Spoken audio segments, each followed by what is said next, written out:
जय हिंद दोस्तों, कैसे हैं। उम्मीद करता हूं आप सभी अच्छे होंगे। आपकी तैयारी बहुत अच्छी तरीके से चल रही होगी। सबसे पहले कल सीईटी का एग्जाम स्टार्ट हो जाएगा। कल 2 शिफ्ट के अंदर आपका एग्जाम है, तो आप लोगों के लिए in advance best of luck BL education and motivation परिवार की तरफ से। आप पेपर पास करके आएँ और इस साल आने वाली सभी RSM SSB के द्वारा भर्तियाँ जिनके अंदर आप फॉर्म फिलअप कर पाएँ और उसके अंदर आप पास होकर अपने सपने हैं उनको साकार कर पाएँ।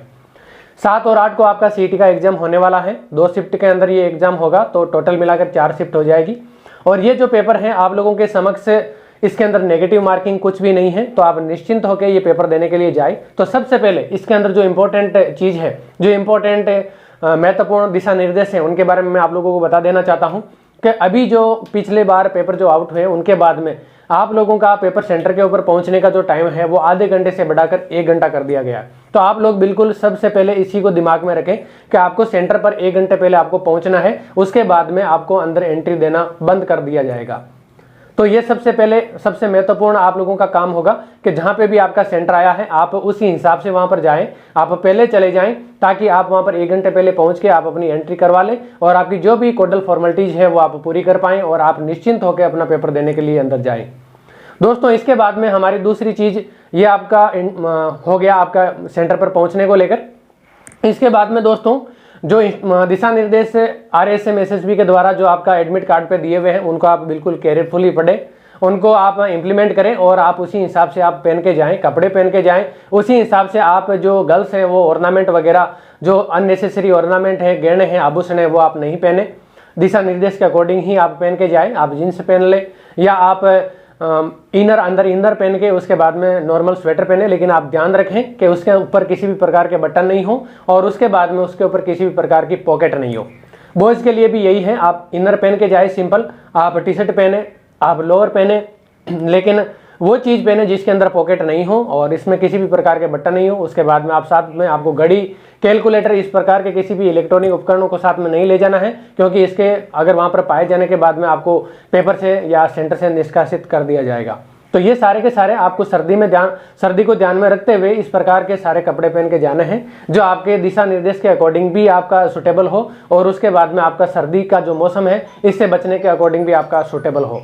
तो दोस्तों ये आपको ध्यान रखना है। इसके बाद में जब आप सेंटर पे पहुंच जाएं तो उसके बाद में आपको पेपर करने से लेकर और पेपर देकर बाहर आने तक की जो स्ट्रेटेजी है ये मैं पहले भी कई बार एग्जाम के अंदर बता चुका हूं और अभी भी मैं आप लोगों को बता रहा हूं। इसको इम्प्लीमेंट करना, इसको ध्यान रखना और केयरफुली आप इसी हिसाब से पेपर देना। आप जरूर सक्सेस होंगे, आप जरूर पेपर के अंदर पास होंगे। दोस्तों मैंने पहले ही बताया था इसके अंदर आपका 15 गुना बच्चे हैं जो इसके अंदर पास किए जाएंगे। जो वैकेंसी है उसके आधार पर मैंने एक पहले वीडियो के माध्यम से आप लोगों को बता दिया है कि कितनी वैकेंसी और उसके अंदर कितने लोगों को पास किया जाएगा, कितने बच्चे स्टूडेंट जिनको पास किया जाएगा। तो ये आपको ध्यान रखना है। लेकिन सबसे पहले हमें ये चीज़ का आप देखना है कि आप पेपर को सोल्व कैसे करें। जैसे आपने एंट्री पा ली, एंट्री आपने ले ली, आप अंदर चले गए, लेकिन पेपर सोल्व करने का अगर तरीका आपको नहीं पता है तो आप अंदर जाके भी आप पेपर पास नहीं कर पाएंगे। तो दोस्तों सबसे पहले आपको जाना है, आप जाके आपकी जो भी OMR शीट मिलती है उसके अंदर आपकी जो फॉर्मेलिटीज़ है वो आप पूरी करें। केयरफुली आप रोल नंबर डालें, केयरफुली आपकी डेट या सब्जेक्ट जो भी है आप भरें। उसके बाद में आप निश्चिंत फ्री माइंड होकर बैठ जाएं। जब आपके पास में पेपर आए और पेपर करने के लिए बोला जाए तो आप अपने पेपर को चेक करें, उसकी सील देखें कि लगी हुई है कि नहीं है। अगर किसी भी प्रकार की त्रुटि आप मिलती है तो पर्यवेक्षक है उनको आप बताएं। उसके बाद में आप पेपर को पढ़ें, केयरफुली ध्यान रखें। पेपर का कोई भी पेपर सेटर है, अभी जो ट्रेंड है उसके अंदर यही है कि शुरू के या तो 5-7 क्वेश्चन या लास्ट के 5-7 क्वेश्चन हार्ड होते हैं। आप उससे घबराएं नहीं और आप एक राउंड पूरा करें पेपर का। आप चाहे शुरू से लें या पीछे से लें, पेपर को आप कंप्लीट करना है और एक बार में आपको जितने भी जो क्वेश्चन आ रहे हैं आप सारे क्वेश्चन करते हुए जाएं। और इसके अंदर बिल्कुल भी घबराने की, टेंशन लेने की जरूरत नहीं। आप नेगेटिव मार्किंग नहीं है तो आप पूरे 100 के 100 क्वेश्चन आपको करके आना है। लेकिन ध्यान रखें आपकी एक्यूरेसी, जिसके अंदर भी आप अगर तुक्का लगा रहे हैं या जिसके अंदर भी आप खाली एक आइडिया से अगर आप ऑप्शन भर रहे हैं तो आपकी एक्यूरेसी है वो कम से कम 90% से अबाव होनी चाहिए। अगर आप 10 क्वेश्चन गलत करें, 10 क्वेश्चन के अंदर अगर आप तुक्का लगा रहे हैं तो 10 क्वेश्चन में से कम आपके 5 क्वेश्चन हैं वो सही होने चाहिए। ये आपकी स्ट्रेटेजी होनी चाहिए अगर आप तुक्का लगा रहे हैं उस समय भी। तो आप पूरा पेपर करके आएँ। आप जितने भी क्वेश्चन है वो सारे क्वेश्चन अटेम्प्ट करें, क्योंकि नेगेटिव मार्किंग नहीं है। तो आप इस चीज़ से निश्चिंत हो जाएं और पूरा पेपर एक शांत माइंड से करें। जो भी क्वेश्चन अगर नहीं आ रहा तो आप सेकंड राउंड लें, थर्ड राउंड के अंदर आप करें उसको और पूरा पेपर करने के बाद में आप पेपर सेंटर से बाहर आ जाएँ।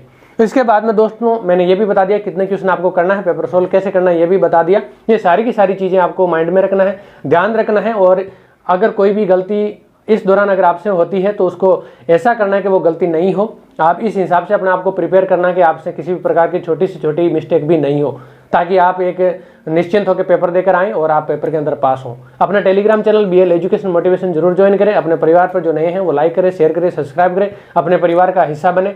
और आपको किस टाइप की क्लासें लेनी है, कौन सा आपको सब्जेक्ट करना है, कौन से सब्जेक्ट की प्रिपरेशन करना है, क्या आपको कंटेंट चाहिए, उसके बारे में आप जरूर कमेंट बॉक्स में कमेंट करें। अपने टेलीग्राम चैनल पे भी अपना आप फीडबैक दें, व्यू दें, ताकि मैं उसी के आधार पर आप लोगों की क्लासें हैं वो कंटिन्यू करवाएंगे। और मैं जल्द ही आप लोगों के समक्ष मैथ और रीजनिंग की क्लासें लेकर आ रहे हैं। दिल्ली पुलिस कांस्टेबल की वैकेंसी बहुत जल्द आप लोगों के आने वाली है और उसके लिए एक बिल्कुल डेडिकेटेड मैं कोर्स है वो आप लोगों के लिए स्टार्ट करवाने जा रहा हूं। तो आपका क्या फीडबैक है आप जरूर मुझे बताएं। जय हिंद, जय भारत।